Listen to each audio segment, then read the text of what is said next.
आता न्याय मागायचा कुणाकडे? ज्या स्वायत्त संस्था आहेत, न्यायालय असेल, निवडणूक आयोग असेल, हेच जर यांच्या भक्तांसाठी संगनमताने कायदे बदलत असतील तर आता सर्वसामान्यांनी न्याय मागायचा कुणाकडे?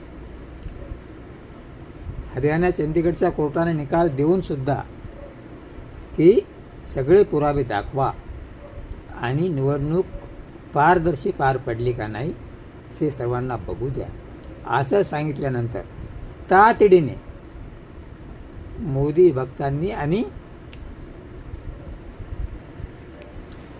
निवडणूक आयोगाने तातडीने कायदा बदलला आणि आता निवडणुकीचे पुरावे 45 दिवसानंतर नष्ट केले जाणार.